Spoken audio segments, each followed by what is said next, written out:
Bonjour à tous, c'est encore le Dr VRD. Bienvenue dans cette autre masterclass. Aujourd'hui, nous allons parler de l'évolution du VRD. Nous allons parler des VRD 5, 6, etc. en montant. Beaucoup de personnes m'ont posé la question, pourquoi est-ce qu'il n'y a pas une prépondérance sur des VRD 5, 6 comme avec les VRD 3 et 4? Je vais vous répondre donc dans cette vidéo. Si vous êtes intéressé, suivez jusqu'à la fin. Déjà, vous savez que le contexte climatique est un peu délicat parce qu'on parle de réchauffement climatique et d'augmentation de la température de la planète. On voudrait donc limiter tous ces phénomènes.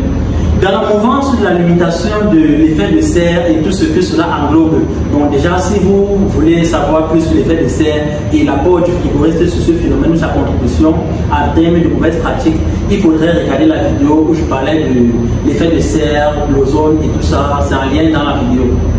Maintenant, pour revenir, vous voyez dans ce contexte, avec l'évolution, les frigoristes ou alors les experts ou alors les constructeurs même se sont réunis et ont décidé, avec la mise ou alors avec le nouveau fluide frigorigène qui est le RE32, c'est un peu délicat. Parce qu'on voulait un fluide qui à la fois n'a pas trop d'impact sur le réchauffement climatique et n'a pas d'impact sur la destruction de la couche d'ozone. Déjà, si on peut récapituler, vous allez voir que on a les fluides et il y a une classification bien sûr en termes de pouvoir de destruction de l'ozone et de pouvoir de réchauffement global. Pour le 410, pour le R410A, on a un potentiel de destruction de l'ozone de 0 et un potentiel de réchauffement global de 2088 fois le CO2, puisque c'est le CO2 qui est la référence.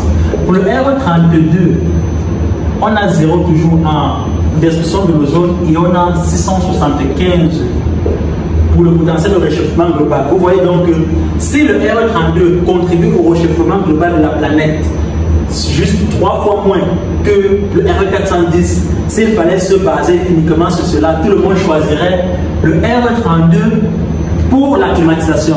C'est donc ce qui s'est passé. On a donc opté pour le R32, remplacer le 410 pour le R32. Sauf que on ne se limite plus uniquement à ces paramètres. Pour les classifier, on ajoute un nouveau paramètre qui est la limite de concentration du réfrigérant. La limite de concentration du réfrigérant est la quantité de réfrigérant par mètre cube ou par volume qui est une limite au-delà de laquelle il peut y avoir explosion ou il peut y avoir combustion de ce fluide frigorigène. Est-ce que vous m'écoutez maintenant? Pourquoi? Parce que le R32 est un fluide considéré comme légèrement inflammable. Légèrement inflammable ne veut pas dire que c'est ininflammable, non, c'est légèrement inflammable. Maintenant, si vous voyez, ça c'est un potentiel qui est en kilogrammes par mètre cube. Pour le R410, on est à 0,39. Pour le R32, on est à 0,061. Vous voyez, la différence et l'écart. Ça veut dire quoi concrètement? Ça veut dire que si j'ai un local comme ça, un local ici comme ça, que je veux climatiser avec un split system, si j'ai mon split system ici l'unité, si j'ai mon split system comme ça, ici l'unité extérieure, là l'unité intérieure et que j'ai ma liaison de fluide frigorigène entre les deux. Je dois donc tenir compte que si je climatise, que ce soit en 32, en R32 ou en R410, je dois tenir compte qu'il peut arriver que le réfrigérant qui se trouve dans cette installation y ait fuite dans cette unité intérieure et que le réfrigérant se trouve dans ce volume-ci. Maintenant, il ne faudrait pas que le réfrigérant, en se trouvant dans ce volume-ci, ça dépasse donc la limite de concentration du réfrigérant. Si ça dépasse cette limite-là, et en cas d'étincelle, il y aura incendie. Vous comprenez maintenant? Pour faire simple, nous allons prendre un cas pratique. Imaginons que cette unité extérieure a une charge de réfrigérant de 1 kg. On va donc voir la climatisation en 32 et en 410. On prend le volume, et imaginons que le volume ici est 30 mètres cubes. On prend ce volume qu'on multiplie par la limite de concentration de réfrigérant. On va faire dans le cas du R410A. On aura donc 30 multiplié par quoi? Par 0,39. Ça veut dire quoi? Ça veut dire quelque chose comme dans les 11 kg. Vous voyez déjà, c'est beaucoup. Si on prend maintenant le R32, on va faire 30 multiplié par 0,061. Ça va faire combien? Ça va faire dans les 1,8 kg. Est-ce qu'on comprend déjà? Vous voyez que si je veux climatiser ça avec le R32, ma limite de concentration de réfrigérant tenant compte que l'unité extrait de 1 kg a une capacité de réfrigérant de 1 kg. Est-ce que je peux climatiser un R410? Oui. Parce que pour que cette pièce s'enflamme en cas de fuite du 402, il faudrait que j'introduise 11 kg du 410 ici à l'intérieur pour qu'il y ait une flamme, pour qu'il y ait incendie. Par contre, avec le R32, est-ce que je peux climatiser ici avec le R32? Oui. Pourquoi? Parce que pour qu'il y ait incendie ici, il faudrait qu'il y ait 1,8 kg de R32 dans cette pièce pour qu'il puisse avoir incendie. On comprend donc que comme l'unité extérieure n'a que 1 kg, on peut donc climatiser soit en 410, soit en 32. On comprend maintenant que c'est évident parce qu'on est en split system, une seule unité. Prenons maintenant le cas d'un VRV et vous verrez que c'est totalement différent. Prenons ce cas pratique encore. Prenons un cas pratique. On prend des locaux comme ça, on va faire ça à la va-vite. On prend une unité extérieure ici, VRV. Si on prend une unité extérieure VRV qui a peut-être, prenons même 8 kg comme charge de réfrigérant, qui a 8 kg comme charge de réfrigérant, qui doit alimenter les locaux ici. On prend peut-être 1, 2, 3, 4, 5, 6. 6 unités intérieures dans 6 locaux. Vous allez comprendre. Si chaque local a peut-être un volume, si chaque local ici a un volume de 30 mètres cubes, on comprend donc que le VRV lui a 8 kg. Imaginez maintenant qu'il y ait fuite dans ce local, dans un local de 30. S'il y a fuite dans ce local, on va se retrouver, on peut être dans un cas de figure où on va se retrouver avec tous les 8 kg dans ce local.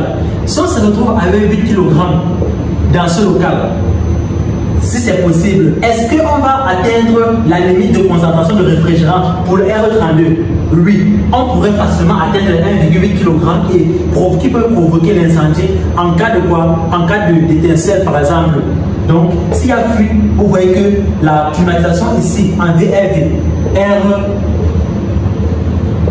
R32, c'est délicat, très très délicat.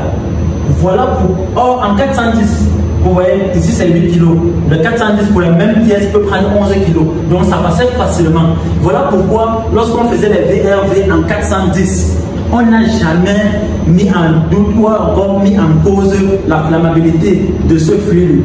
On a plutôt fait quoi? On a climatisé naturellement et personne ne considérait la limite de concentration de réfrigérant parce que ça donnait un très large intervalle, donc on avait la flexibilité. Maintenant avec le 32 c'est différent. Pour climatiser avec le 32 en VRV, il faut donc associer les éléments différents qui sont les éléments de sécurité incendie. Les constructeurs à leur niveau, voyant donc que la limite de concentration de réfrigérant en ce qui concerne le R32 est plutôt très faible, ils ont augmenté sur leurs unités intérieures des éléments de détection de fuite de R32 qu'on ajoute donc à ces unités pour faciliter la mise en œuvre. Vous allez voir que au niveau des collecteurs également, les constructeurs ont inséré dans ces collecteurs des éléments de détection du R32 et un autre élément de ventilation afin de pouvoir ventiler les locaux.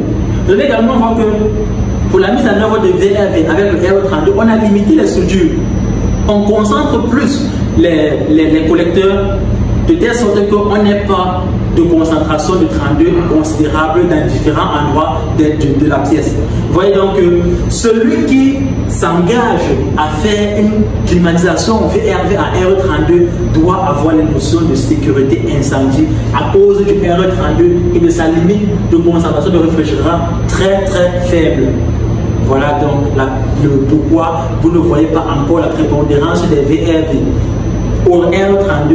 Par contre, vous voyez tellement de VRV au 410 parce que là-bas c'est plus flexible. Celui qui veut s'engager sur le 32 doit respecter la réglementation en termes de sécurité incendie. En termes même de mise en œuvre, c'est plus complexe, ça demande beaucoup plus d'énergie, beaucoup plus de calcul, beaucoup plus de sécurité pour les locaux. Il y a même des pays où en termes de réglementation c'est encore plus strict. Donc tout cela entre en jeu pour une climatisation en RE32. Voilà donc pour ceux qui se demandaient pourquoi est-ce qu'il n'y a pas une prépondérance des VRV en RE32, pourquoi, qu'est-ce qui coince? Ce qui coince, c'est la nature même du RE32. Malgré le fait qu'il ait un pouvoir de réchauffement global limité, sa flammabilité cause problème. J'espère que j'ai répondu à vos questions et si vous avez encore des points d'ombre, n'hésitez pas à me communiquer par message, par commentaire. Je réponds, comme vous le savez, à toutes les questions. Donc n'hésitez pas.